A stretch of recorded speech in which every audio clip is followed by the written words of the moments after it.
नमस्कार सब भाइयों को राम राम। आज का विषय है वसीयत या विल कैसे बनाएं। दोस्तों, बहुत सारे दोस्तों ने विल कभी देखी नहीं है या वसीयत कभी देखी नहीं है कि वसीयत कैसे बनाई जाती है। बहुत सारे लोग चाहते हैं कि हम विल या वसीयत अपने परिवार के लिए बना लें या बना कर रख दें, परंतु वसीयत बनाते समय किन किन बातों का ध्यान रखना पड़ता है, क्या क्या बातें लिखनी पड़ती है, इसके बारे में उन्हें कुछ भी मालूम नहीं होता। यह मेरा वीडियो इसी बात के लिए बनाया है और इसमें एक विल बनाकर बताया गया है कि वसीयत हम किस प्रकार बना सकते हैं। वसीयत बनाने के लिए हमें किसी वकील की ज़रूरत नहीं पड़ती और ना ही वसीयत बनाने के लिए रजिस्ट्रार ऑफिस में जाकर रजिस्टर कराने की ज़रूरत पड़ती है। केवल आपके पास 2 व्यक्ति होने चाहिए जो आपकी वसीयत पर हस्ताक्षर करके आपकी गवाही दे सकें। यह वसीयत तैयार हो जाती है। वसीयत तैयार करने के लिए किन किन बातों का ध्यान रखना पड़ता है और वसीयत किस प्रकार और क्या क्या बातें इसमें होनी चाहिए, इसके बारे में एक वसीयत तैयार करके बताया गया है। आइए देखें हम वसीयत कितनी आसानी से बना सकते हैं और क्या क्या बातें एक वसीयत के अंदर होनी चाहिए, यही बताने की कोशिश की है। आइए देखते हैं ये वसीयत किस प्रकार लिखित रूप में तैयार की जाती है। वसीयत लिखित रूप में का मतलब यह है कि आप उसे अपनी हाथ की लिखाई के द्वारा भी लिख सकते हैं या किसी टाइपिंग मशीन के द्वारा भी, टाइपिस्ट द्वारा आप लिखवा सकते हैं।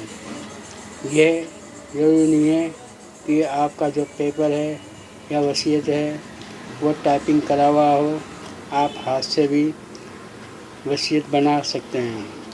और दूसरी बात, इसमें वकील की कोई ज़रूरत नहीं होती है। यदि आप चाहते हैं कि अच्छी तरह से वसीयत बन जाए, आप वकील के द्वारा भी वसीयत तैयार कर सकते हैं और जिससे कि आपकी वसीयत बनाते समय कोई पहरा या कोई बात उसमें छूट ना जाए।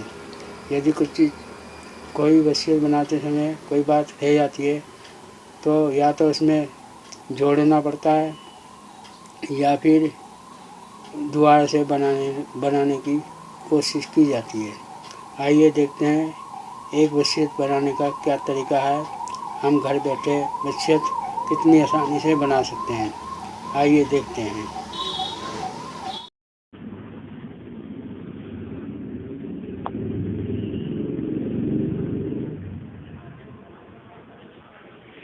जब भी हम वसीयत बनाते हैं तो सादे कागज़ पर हम सबसे पहले इसका शीर्षक लिखते हैं।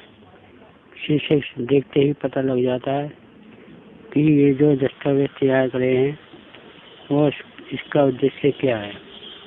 जैसे जब भी हम विल बनाए या वसीयत बनाते हैं तो हम सबसे पहले इसका शीर्षक लिखते हैं, वसीयतनामा या विल लिखते हैं। तो हमें सबसे पहले कागज़ पे वसीयतनामा लिखना पड़ता है जो इसका शीर्षक होता है। फिर उसके बाद अपने बारे में लिखना होता है कि मैं वसीयतकर्ता का नाम, उम्र,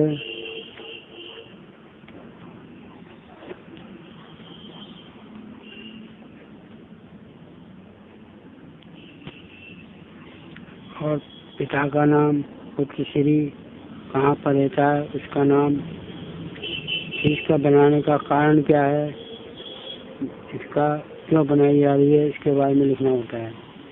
यही लिखना होता है कि मेरे जीवन का कोई भरोसा नहीं है कि कब और कहाँ मेरे प्राण सही से निकल जाए।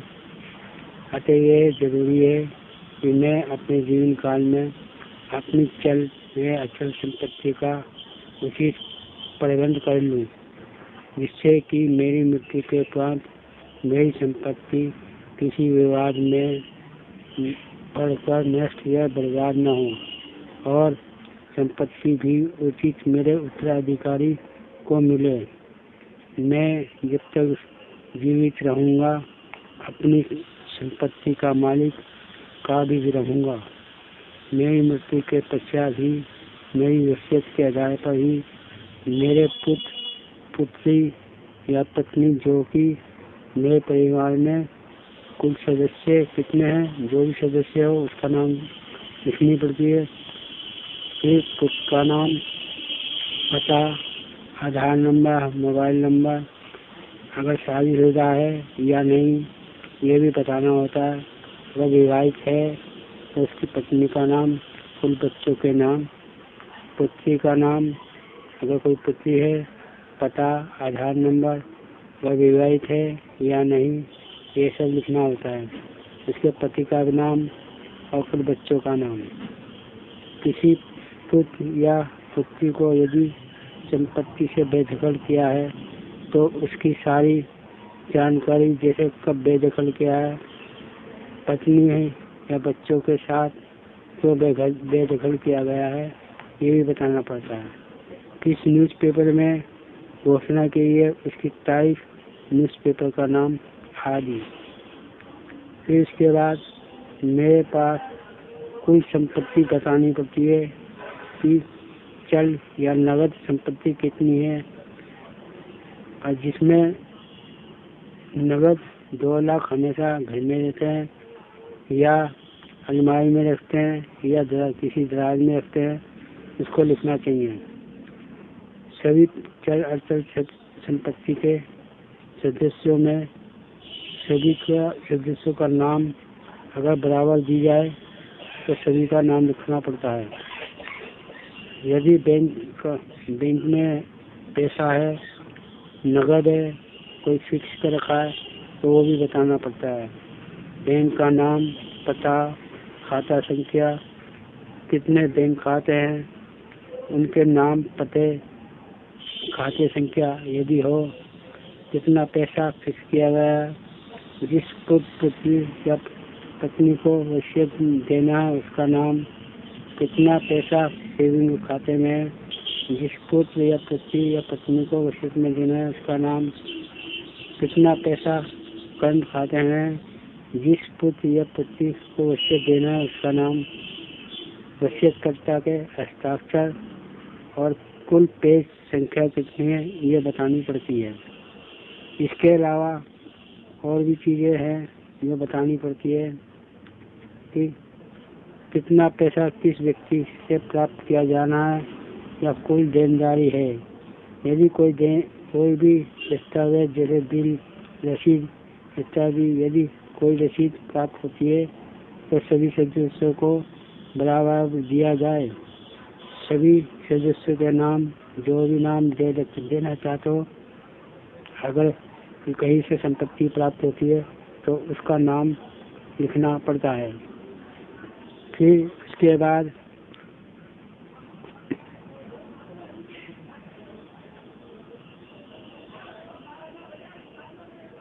कितना पैसा किस व्यक्ति को देना है या कुल देनदारी है, जिसका कोई भी व्यक्ति देनदारी नहीं होगा। मतलब यदि कोई किसी को पैसा देना है तो उत्तराधिकारी उसको देने का जिम्मेदार नहीं होगा, ये भी लिखना होता है। नहीं तो मरने के बाद देनदार उस पर अपना पैसा मांगने आ जाते हैं तो ये समस्या खड़ी हो जाती है। इसके बारे में भी साफ साफ लिखना है कि हम जो भी देनदारी है वो किसी को भी पैसा नहीं देना है। फिर इसके बाद लिखना होता है जो भी चल संपत्ति है उस संपत्ति कुछ सदस्यों को 25% के रूप में बराबर दिया जाना है या नहीं। मेरे पास कुल अचल संपत्ति है। जैसे पहले तो हमने बता दिया अचल संपत्ति के बारे में। अब अचल संपत्ति है जैसे मकान है, दुकान है, इसके बारे में बताना होता है। यह अचल संपत्ति कहलाती है। तो लिखना पड़ता है मेरे पास कुल अचल संपत्ति है। जैसे 4 मकान है, उसकी सारी जानकारी, उन सभी के पते होने चाहिए। कितने गज के हैं, उन सभी के दस्तावेज जहाँ पर जिस स्थान पर रखे गए हों, किस राज्य में या उस शहर है, उसका नाम, वे मेरे कब्जे में है या नहीं है तो क्यों नहीं है, इसकी जानकारी देनी होती है। मकान नंबर 1, अगर मान लो कोई मकान नंबर है, 4 मकान है, उसका नंबर, कोई मकान नंबर भी होता है, उसका लिखना पड़ता है कि यदि मकान नंबर मान लो इसका 1 है तो कितने गज का है, पता क्या है, जिस पुत्र या पुत्री को वसीयत देना है उसका नाम लिखना होता है। फिर इसके बाद यदि दूसरा मकान है, उसका पता, गज, कितने गज का है, जैसे 25 गज है, 50 गज है, 100 गज है, उसका बारे में बताना पड़ता है। जिस पुत्र या पुत्री या पत्नी को वसीयत देना है उसका नाम साफ साफ लिखना चाहिए। इसी प्रकार मकान नंबर 3 का भी कितने गज का पता देना होता है और फिर किस पुत्र पुत्री को वसीयत देना है उसका नाम लिखना होता है। मकान नंबर 4 अगर कितने गज का है, अगर वो छोटा है या बड़ा है, उसके गज के हिसाब से बताना होता है और साफ साफ लिखना होता है कि हम किस पुत्र या पुत्री को वसीयत देना चाहते हैं, उसका नाम लिखना होता है। यदि कोई दुकान है तो उसकी सारी जानकारी लिखकर देनी होती है। दुकान नंबर, दुकान का पता, कितने गज की है, कहाँ पर है और उसमें उस दुकान में कितने पैसे का सामान है। जिस पुत्र या पुत्री या पत्नी को वसीयत देना है उसका नाम लिखना होता है। अगर मृत्यु के बाद कोई शख्स या गैर या अजीज, कोई जानकार, कोई अन्य रिश्तेदार किसी प्रकार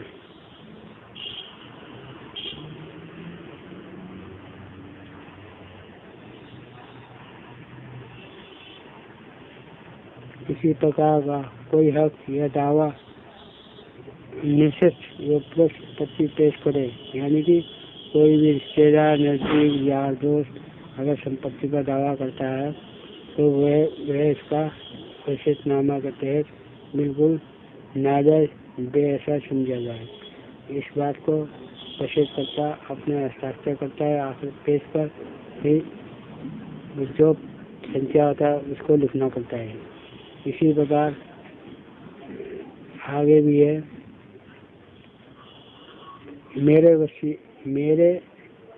मेरे द्वारा इस वसीयत के माध्यम से ये सत्य भी स्पष्ट किया जा रहा है कि मेरे द्वारा किसी भी प्रकार का कोई ऋण किसी भी सरकारी संस्थान या प्राइवेट व्यक्ति से नहीं लिया गया है एवं इस हेतु मेरे उत्तराधिकारी किसी भी व्यक्ति के देय के उत्तरदायी नहीं होंगे। ये सब बातें बतानी पड़ती है और ये भी लिखना होता है।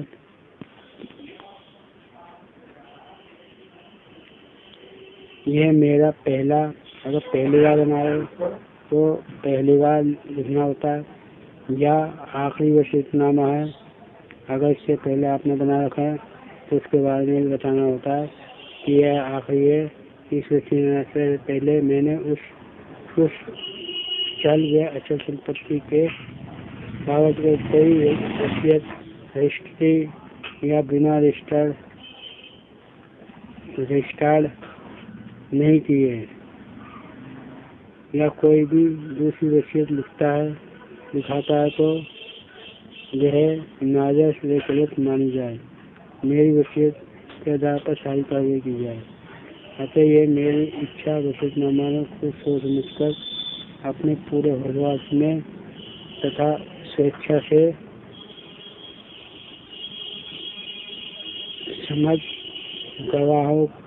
गवाहन अपने हस्ताक्षर कर दिया है ताकि प्रमाण है और समय पर काम आए। ये गवाह के देख कर गवाह की निगरानी में ये सब हमने बनाया। फिर लिखना होता है, यह वसीयतनामा मैंने एक व्यक्ति के पास रखवा दिए। यदि वसीयतनामा आपने बना लिया तो किसी व्यक्ति के पास अगर तुमने रखवा लगा तो उस व्यक्ति का नाम, पता, आधार नंबर, मोबाइल नंबर, किसी वकील के पास रखवाया है तो उसका नाम, पता या आधार नंबर इस प्रकार लिखना होता है। या किसी बैंक के लॉकर में आपने रखवाया तो बैंक का नाम और हस्ताक्षर, पता और वाक़ई संख्या लिखनी होती है। फिर लिखना होता है, यह वसीयतनामा मृत्यु के बाद ही पढ़ा जाए और चल अचल संपत्ति सभी को दी जाए या दी जाए। फिर अंत में वसीयतनामा का अंतिम पेरा होता है घोषणा करना। मैं घोषणा करता हूँ कि यह वसीयतनामा मैंने स्वयं ही बनाया है और मुझ पर किसी भी प्रकार का दबाव नहीं है। मैंने अपनी इच्छा सोच समझ कर पूरे होशो हवास में रहकर बनाया है। फिर स्थान कहाँ पे बनाया है, कौन सी तारीख को बनाया है। फिर 2 गवाह होने चाहिए, गवाह का नाम, पता, आधार नंबर, ये सब लिखा होना चाहिए। उनके हस्ताक्षर भी लेने चाहिए। अंत में आखिरी पेज पर वसीयतकर्ता अपने हस्ताक्षर करता है। यही वसीयतनामा तैयार हो जाता है। इसको जरूरी नहीं है कि आप रजिस्ट्री भी करवाएं या आप यही मान्य होगा। अगर कोर्ट में कोई बात आती है तो 2 गवाह आपके पक्ष में खड़े हुए मिलेंगे और बताएंगे कि ये वसीयतनामा वसीयतकर्ता ने हमारे सामने बनाया और इसी के हिसाब से उनको प्रॉपर्टी का हस्तांतरण किया जाए। तो ये हुई वसीयतनामा तैयार करने की विधि। क्योंकि अक्सर ये सुना जाता है कि बोलते तो हैं कि वसीयतनामा एक सादे कागज पर तैयार कर लिया जाता है, परंतु कभी तक कई लोगों ने वसीयतनामा कैसे तैयार करें इसके बारे में मालूम नहीं होता। तो ये सब बातें लिखनी होती है। आप इससे भी अच्छी वसीयतनामा बना सकते हैं। ये केवल आपके लिए जानकारी है। अगर ये वीडियो आपको अच्छा लगे तो लाइक कीजिए। आपका वीडियो देखने के लिए बहुत बहुत धन्यवाद। आप मेरा चैनल देख रहे हैं इसके लिए भी धन्यवाद। आप इसको अपने दोस्तों को जरूर बताएं कि वसीयतनामा किस प्रकार तैयार किया जाता है। धन्यवाद।